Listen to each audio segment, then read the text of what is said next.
ഇന്നത്തെ കേരളത്തിൻ്റെ ഈ മയക്കുമരുന്നും കഞ്ചാവും വിൽപ്പനയൊക്കെ ഏറ്റവും ശക്തമായതിൽ സത്യം പറഞ്ഞാൽ സംസ്ഥാന സർക്കാരിന് ഉത്തരവാദിത്വമുണ്ട്. കാരണം ഇത് തുടക്കത്തിലെ നിയന്ത്രിക്കാൻ സാധിച്ചില്ല. ഈ മാഫിയയെ കയറൂരി വിട്ടു. ഇതിൻ്റെയൊക്കെ ദുരന്തമാണ് ഇന്ന് സംസ്ഥാനത്തുണ്ടാവുന്ന കൊലപാതകങ്ങളും മറ്റ് സംഭവവികാസങ്ങളൊക്കെ. പക്ഷേ ഇന്നത്തെ ഒരു സാഹചര്യത്തിൽ ഇതിൽ നിന്നും കരകയറാൻ വേണ്ടി എല്ലാവരും ഒറ്റക്കെട്ടായി ഇന്ന് ഈ മയക്കുമരുന്നിനൊക്കെ എതിരായിട്ടുള്ള പോരാട്ടം നടത്തുകയാണ്. ദൗർഭാഗ്യം എന്ന് പറയട്ടെ, അതിൻ്റെ മറവിൽ സ്വന്തം ആശയങ്ങൾ അടിച്ചേൽപ്പിക്കാനാണ് സർക്കാർ ശ്രമിക്കുന്നത്. ഇന്നലെ ശിവൻകുട്ടി പറഞ്ഞത് വിദ്യാഭ്യാസ രംഗത്തെ കാവ്യവൽക്കരണത്തിനെ കുറിച്ചാണ്. അതോടൊപ്പം ചുവപ്പുവൽക്കരണവും അപകടമാണ് എന്ന ശിവൻകുട്ടി തന്നെയാണ് ഈ ടീഷർട്ട് ഇന്നലെ റിലീസ് ചെയ്തത്. അതിലെ മുഖ്യമന്ത്രിയുടെ ചിത്രം. മുഖ്യമന്ത്രിയുടെ ചിത്രത്തിന് ഇവിടെ എന്താ പ്രസക്തി, എന്താ? അപ്പോൾ ഇതിൻ്റെ മറവിൽ രാഷ്ട്രീയ പ്രവർത്തനം നടത്തുക. യഥാർത്ഥ കുറ്റവാളികൾ തന്നെയാണ് ഈ സർക്കാരാണ് യഥാർത്ഥ കുറ്റവാളി ഇന്നത്തെ അവസ്ഥയ്ക്ക്. ഇത് മാത്രമല്ല, എക്സൈസ് മന്ത്രി പറഞ്ഞത് കള്ള് ഷാപ്പുകളെ ജനകീയവൽക്കരിക്കാൻ പോവുകയാണ്. കള്ള് ഷാപ്പിൽ ഭക്ഷണവും മറ്റും വെച്ചുകൊണ്ട് കുടുംബസമേതം ഷാപ്പുകൾ സന്ദർശിക്കാനുള്ള അവസരം ഉണ്ടാക്കുന്നതാണ് മന്ത്രി പറയുന്നത്.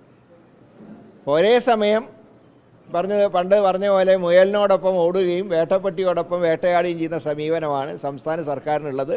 അതുകൊണ്ട് ഈ ടീഷർട്ട് ഏർപ്പാട്, മുഖ്യമന്ത്രിയുടെ ചിത്രം പതിച്ചത് പിൻവലിക്കണം. അല്ലെങ്കിൽ ശക്തമായിട്ട് ഞങ്ങൾക്ക് ഇക്കാര്യത്തിൽ പ്രതികരിക്കേണ്ടി വരും. സത്യം പറഞ്ഞാൽ ഇന്നത്തെ കേരളത്തിൻ്റെ അവസ്ഥയ്ക്ക് മുഖ്യപ്രതി മുഖ്യമന്ത്രി തന്നെയാണ്. കാരണം ഈ മാഫിയേനെ, മദ്യമാഫിയയും അതുപോലെ തന്നെ ഈ മയക്കുമരുന്ന് മാഫിയയും കയറൂരി വിട്ട മുഖ്യമന്ത്രിയാണ്. അതുകൊണ്ട് തന്നെ ഇതിൽ ഉത്തരവാദി മുഖ്യമന്ത്രിയാണ്. ഇപ്പോൾ അതിൻ്റെ മറവിൽ സ്വന്തം ഇമേജ് ഉണ്ടാക്കാനും നോക്കുകയാണ്. ഇത് അനുവദിക്കാൻ കഴിയില്ല. അതുപോലെ തന്നെ IT പാർക്കിലും മദ്യം വിളമ്പാൻ തീരുമാനിച്ചിരിക്കുക. അപ്പോൾ ഇവിടെ മദ്യത്തിനെ ഇങ്ങനെ കയറൂരി ഇട്ടിരിക്കുക, മദ്യമേഖലേനെ. എന്നിട്ട് പ്രതിജ്ഞ എടുക്കുക. ഒരു കാര്യമില്ല പ്രതിജ്ഞ എടുത്തിട്ട്.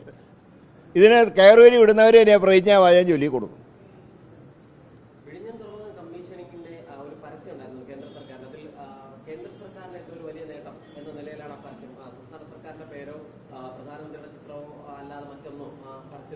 അതിപ്പോൾ ഇവിടുത്തെ ആൾക്കാർ പറഞ്ഞ് ഇവരാണ് ഫുൾ ക്രെഡിറ്റ് എന്ന്. അവർ പറഞ്ഞ് അവരാണ്. സത്യം പറഞ്ഞാൽ ഉമ്മൻചാണ്ടി മുൻകൈ എടുത്തില്ലായിരുന്നെങ്കിൽ ഈ പദ്ധതി നടക്കില്ലായിരുന്നു. അദ്ദേഹമാണ് യഥാർത്ഥത്തിൽ ഈ പദ്ധതി കൊണ്ടുവന്നത്. പക്ഷെ ഇവിടെ ഒരു കാര്യം ഉള്ളത്,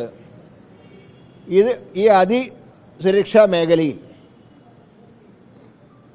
എങ്ങനെ മുഖ്യമന്ത്രിയുടെ കുടുംബം അവിടെ വന്നു? ശിവൻകുട്ടി പറഞ്ഞത് ഞങ്ങളുടെ കുഞ്ഞായതുകൊണ്ട് മുഖ്യമന്ത്രി കുഞ്ഞുങ്ങളെയും കൊണ്ട് വരുന്നതാണ് പറഞ്ഞത്. ഇങ്ങനെ ഇത്രയും സുരക്ഷിതത്വമുള്ള ഒരു മേഖല, അതും പ്രധാനമന്ത്രി വരാൻ പോവാണ്. ഇങ്ങനെ ഒരു അവസരത്തിൽ ഫാമിലിയായിട്ട് മുഖ്യമന്ത്രി അവിടെ ചെന്ന് തെറ്റാണ്, പ്രോട്ടോകോൾ ലംഘനമാണ്. മാത്രമല്ല, ഈ സന്ദർശനം ഔദ്യോഗിക സന്ദർശനമാണെങ്കിൽ എന്തുകൊണ്ട് ലോക്കൽ MP അറിയിച്ചില്ല? എന്തുകൊണ്ട് ലോക്കൽ MLA അറിയിച്ചില്ല? അപ്പോൾ സ്വന്തം കുടുംബം മാത്രം മതിയോ? ഒന്ന്, അവിടെ ചെന്ന് കുടുംബമായിട്ട് ചെന്നത് തെറ്റ്. 2, സ്ഥലം MLA MP അറിയിക്കാത്തത് തെറ്റ്. അപ്പോൾ എന്തും ചെയ്യാം. അത് സ്വന്തം പാർട്ടിയിൽ ചെയ്തോട്ടെ, കുഴപ്പമൊന്നുമില്ല, അത് അവരുടെ കാര്യം. പക്ഷേ ഗവൺമെൻറ്റിനെയും കേരളത്തിനെയും സ്വന്തം ഇഷ്ടാനിഷ്ടങ്ങൾക്ക് അനുസരിച്ച് മാറ്റാനാണ് ശ്രമമെങ്കിൽ ഞങ്ങളിത് അംഗീകരിക്കില്ല. തുറന്ന് എതിർക്കേണ്ട കാര്യം എതിർക്കുക തന്നെ ചെയ്യും. മുഖ്യമന്ത്രി ചെയ്ത തെറ്റാണ്, പ്രോട്ടോകോൾ ലംഘനമാണ്. അതിനേക്കാൾ ഉപരിയായി സെക്യൂരിറ്റി ത്രെട്ട് നടത്തിയത് മുഖ്യമന്ത്രി തന്നെയാണ്.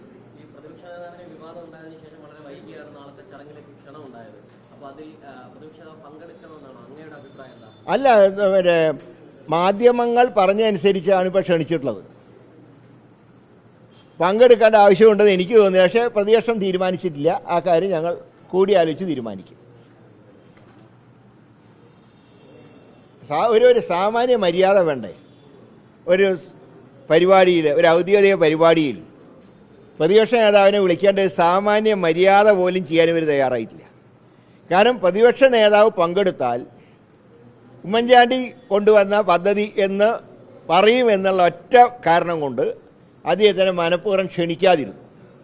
അവസാനം വിവാദം വന്നപ്പോൾ ഒരു കത്ത് കൊടുത്തു. പക്ഷേ കത്തുകൊണ്ട് കാര്യമില്ല.